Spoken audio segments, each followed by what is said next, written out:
Welcome to the Crazy Chicken People podcast. If you're crazy about chickens, then you're in the right place.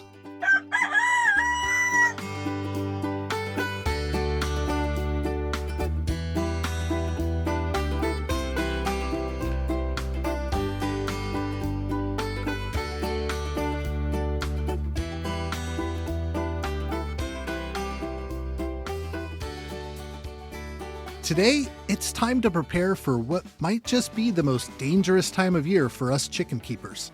I'm not talking about the rain and the slop that you might be slipping on when out cleaning those coops.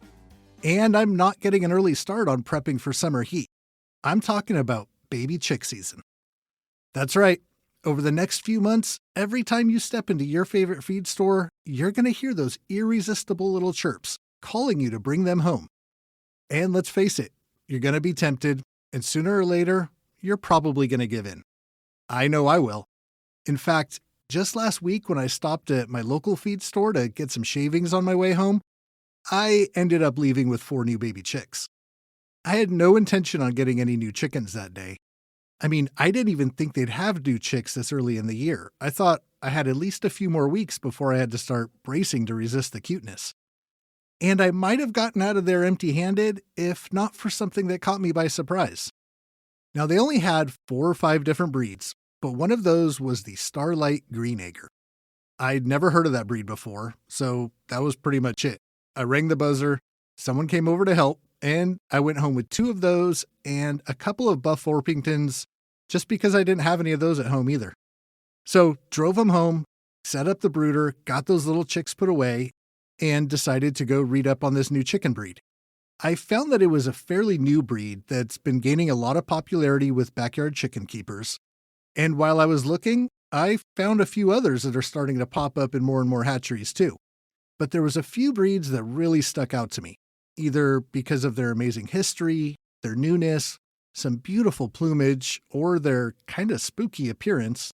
So, of course, I started writing down the names of all these new chickens, with the wheels turning in my head, trying to figure out how much room I had to add a few more. But eventually, reality hit. I realized I just can't get them all, and I need to narrow it down. And that left me with this list, the top 5 chicken breeds that I want to add to my flock this year, or at least at some point in the future. So getting right into it, starting with number 5, it's the one I just did add, the Starlight green egger. I wasn't able to find out the exact date that this breed first popped up, but the earliest conversations I found on Reddit go back to 2020, so it's still fairly new to the chicken world. Bred by Hoover Hatchery by crossing what's known as the Prairie Bluebell egger and a brown egg-laying chicken. They are fantastic layers, producing somewhere between 250 up to 300 large, beautiful green eggs every year. There is a chance they could end up laying a regular brown egg, just like Easter eggers might, but 95% of them or more should lay green. Now, I haven't seen this in person, but there's some good videos on YouTube of those eggs actually being laid, and it was a much different green than I had expected. Not that very light, almost pastel green that you see from Easter eggers or Americanas. It was quite a bit darker than those. Now, this breed can do well in just about any climate, hot or cold, and are generally known to be very mild-mannered and friendly.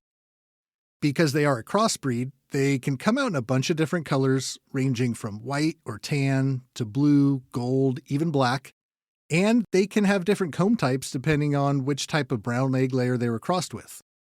Now, typically, they're going to weigh about 5 to 6 pounds with a slightly smaller than average head that gives them this really cute look. And they're also supposed to be pretty friendly. And of course, that can have as much to do with how they're raised as it does their breed. But so far, those 2 little chicks I got have been pretty cool with getting picked up and handled. In fact, I actually took them out with the buff chicks just a little while ago, and I let them run around in the grass for a little bit. They would run off, scratch and peck around a little bit, and then come running right back to me. It was super cool. I'm super excited to see them grow up and find out what they're going to look like, and to get another new egg color to add to the basket. Now, if you haven't seen these available in the past, I would say keep an eye out for them this spring. I've seen them on a lot of lists of breeds that a few of my local feed stores are bringing in this year, and I think Tractor Supply orders from Hoover, so I would say they should have them too.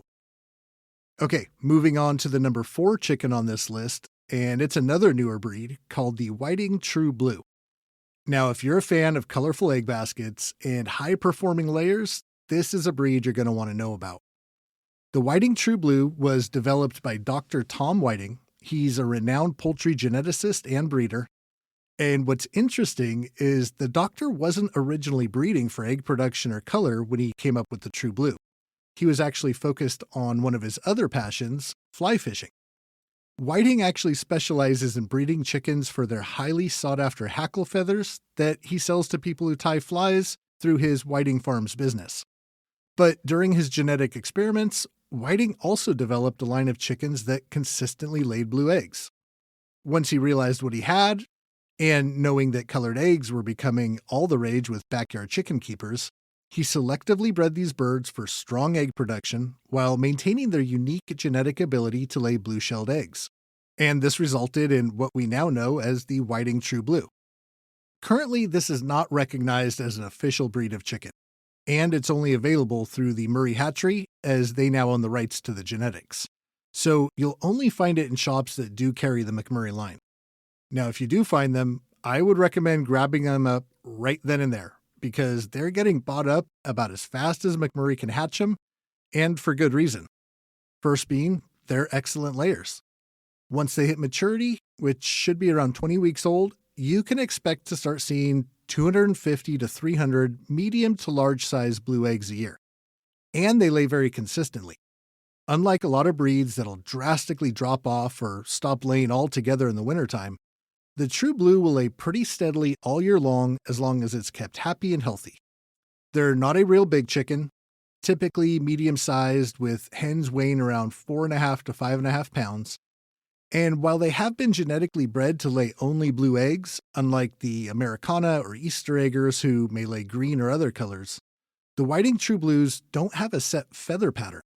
They can grow to be a variety of colors, including white, black, blue, silver, and with some amazing mixed patterns. When it comes to their temperament, the Whiting True Blue is known for being kind of on the energetic side. They like to get out, free range, and forage around, but it sounds like they're not big on being real cuddly. Not going to make a good lap chicken, and they do tend to be a little bit more independent. So if you're looking for a highly social and affectionate chicken, the True Blue might not be your first choice. But if your goal is a steady supply of striking blue eggs and a beautiful assortment of chickens, the True Blue is a top contender. Next at number 3 is the Icelandic chicken.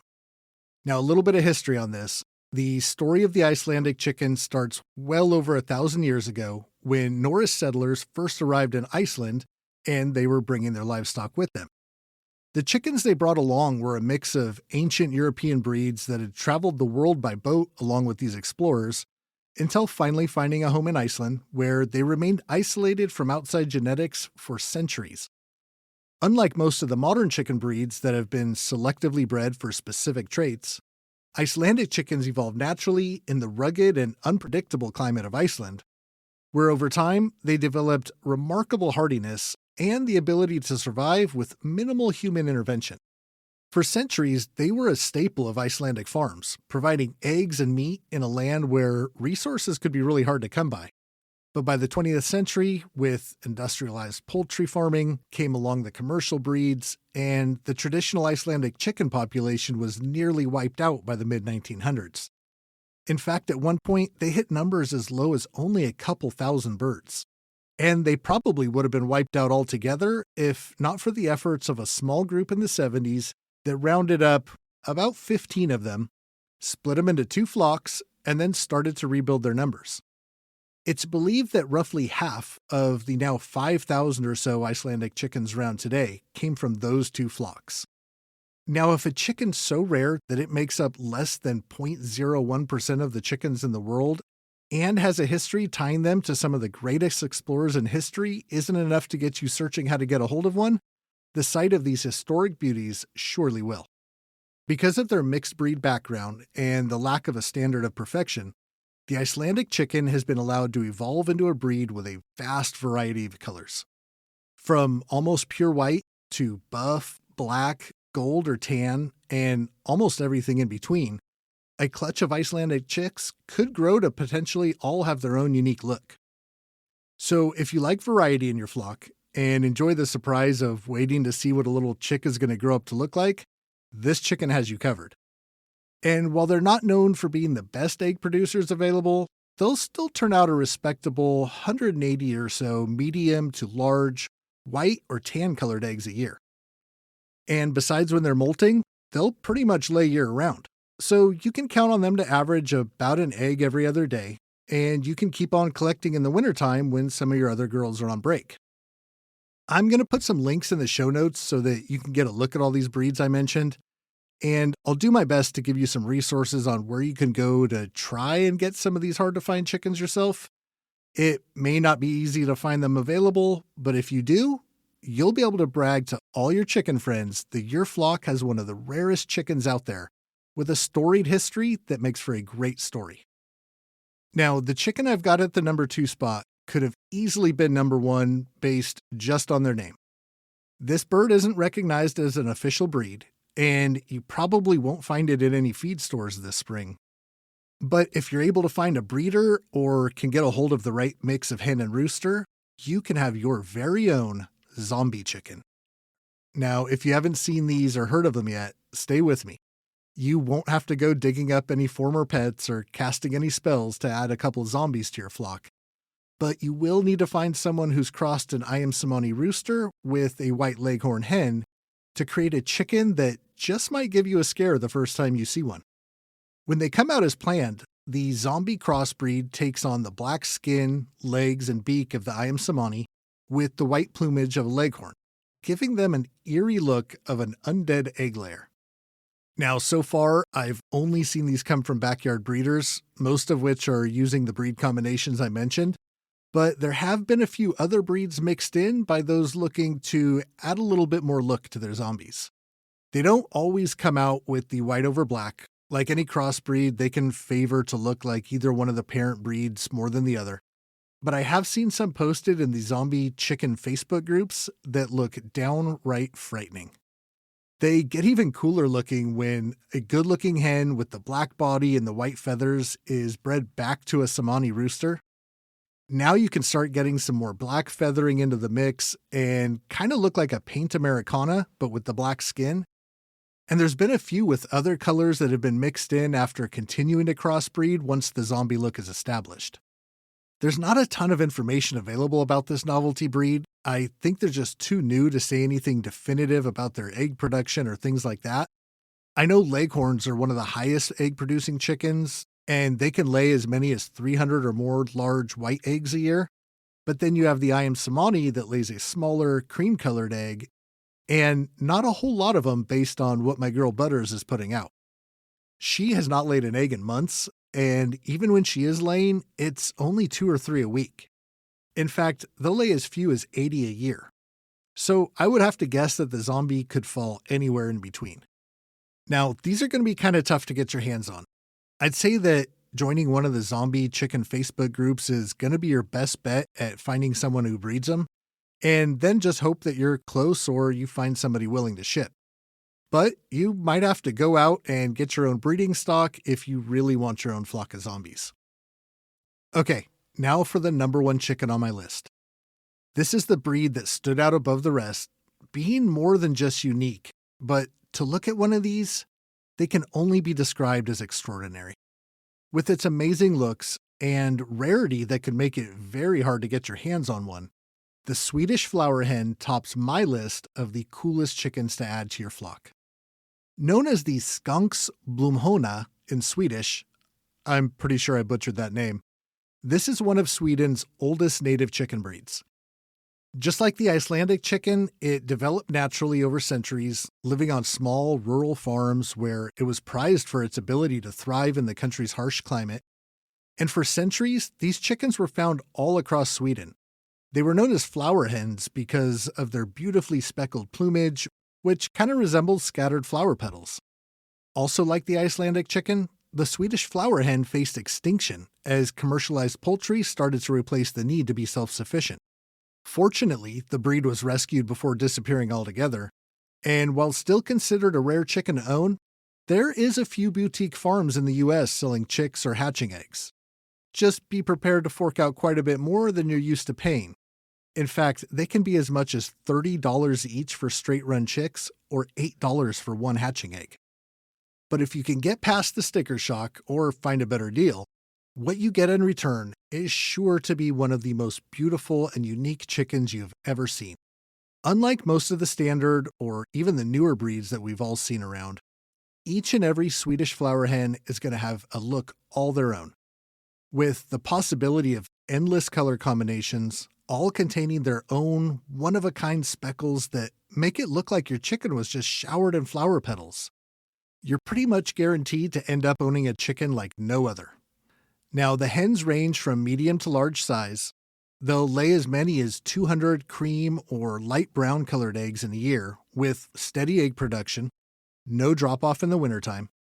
They do well in hot or cold climates, typically get along well in small or large flocks, and are known to be good mothers who will often go broody. That's not a bad thing if you find yourself with a breeding pair. I mean, it'd be pretty cool to be the only person around with a breeding flock of such a rare chicken. And from everything I've read, they really take to people, probably because of the centuries they spent living very closely with the humans that relied on them to survive and treated them as an important part of their lives. And that's a big one for me. I know individual personalities are going to be a factor, but I definitely prefer a chicken that likes human interaction and wants to be more of a pet than just an animal I feed every day. I really doubt that I'll be able to get all these chickens this year. There was actually one more that didn't quite make the list, the Ayam Katawa, another absolutely gorgeous chicken. But with as hard to find as some of these are, and some being pretty expensive, probably just won't happen. But I hope this gave you some ideas or sparked some interest in looking beyond the typical breeds. You know, raising chickens is super fun. And I think that bringing in some of these less common or the newer breeds can help to keep it interesting.